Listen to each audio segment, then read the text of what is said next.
आपण पाहतोय की दहीहंडी फोडण्यासाठी महिलाही कुठे मागे राहिलेला नाहीये, त्यामुळे गोरेगावमध्ये मी आलेली आहे। आपण पाहतोय की या ठिकाणी स्वास्तिक महिला गोविंदा पथक आपल्या सोबत आहेत। 5 थरांची या ठिकाणी हंडी त्यांनी फोडण्याचा प्रयत्न केला होता आणि यशस्वीरित्या त्यांनी ही हंडी फोडलेली आहे। काय सांगशील, किती वर्षापासून तुमचं हे पथक दहीहंडी फोडण्यासाठी दरवर्षी तयारीत असतं? आता हे आमचं 19वे वर्ष आहे। आम्ही 10 वर्षापूर्वी 6 थर लावलेले। 10 वर्षांनंतर आमचा खूप गॅप पडलेला। 10 वर्षानंतर आज आम्हाला ठाण्यामध्ये यश आलं 6 थर लावण्यामध्ये आणि आमच्या स्वस्तिकच्या मुलीने 2 महिने प्रॅक्टिस केली होती आणि 2 महिन्यानंतर आज कडक 6 थर लावलेले आहेत ठाण्यामध्ये।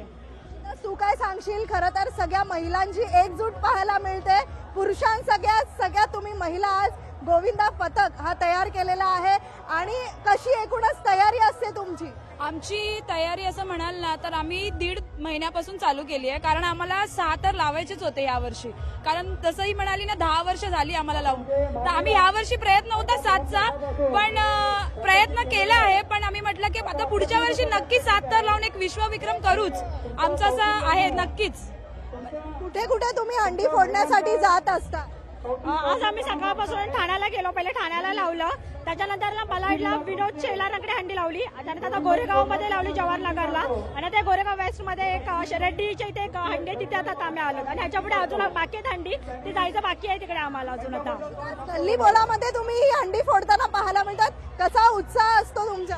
उत्साह भारी असतो, फुल धमाल असते आमच्या। आता सांगेन की आता आमची एक मैत्रीण पण पुण्याहून आले खास त्या दहीहंडीसाठी। म्हणजे आमच्याकडे मुली लांबून येतात, कारण तिचं लग्न होऊन ती पुण्याला गेली आहे, तरी सुद्धा तिला एक आनंद किंवा तो बोलतात ना तो जोश असतो, त्यासाठी ती आली तिच्या मुलीला घेऊन। म्हणजे एक वेगळाच म्हणाल ना की खूप आनंद असतो आम्हाला, तो एक उत्साह असतो। दादा काय सांगशील, महिला सगळ्या तुमच्या हंडीसाठी तयारीत असतात, वाट बघत असतात या दिवसाची। खरं तर सकाळपासून अनेक हंड्या फोडलेल्या आहेत। काय सांगशील यांच्या या सगळ्याच दहीहंडी फोडण्यासाठी जी तयारी आणि जी एकजूट असते, काय?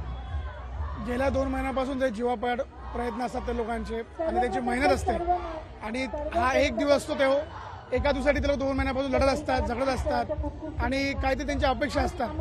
त्या अपेक्षावरती म्हणजे पूर्णपणे उभे राहणं या मुलींचे, म्हणजे मुलं तर नेहमीच पुढे असतातच, पण आता नारी शक्ती एवढी पुढे निघाली आहे की पुरुषाच्या खांद्याला खांदा लावून त्यांच्या पुढे जायचा प्रयत्न त्यांचा आहे। आणि यांनी यावर्षी 6 थर लावायचा प्रयत्न होता आणि तो यशस्वीरित्या पार पडला। ठाण्यामध्ये पण 6 थर लावून आले, बोरिवलीला पण लावून आले, कांदिवली पलाड वगैरे सगळे थर लावून आलेत आणि त्यांची जी ताकद होती त्यांनी दाखवली आहे आणि पुन्हा एकदा स्वस्तिकचा विजय झालेला आहे।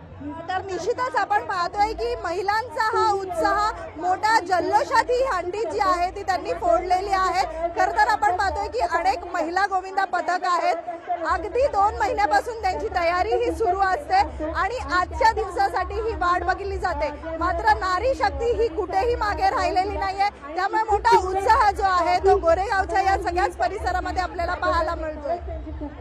लालचंद मीनाक्षी म्हात्रे, लोकशाही मराठी, मुंबई। लोकशाही मराठी ऐका, पहा, जागरूक रहा।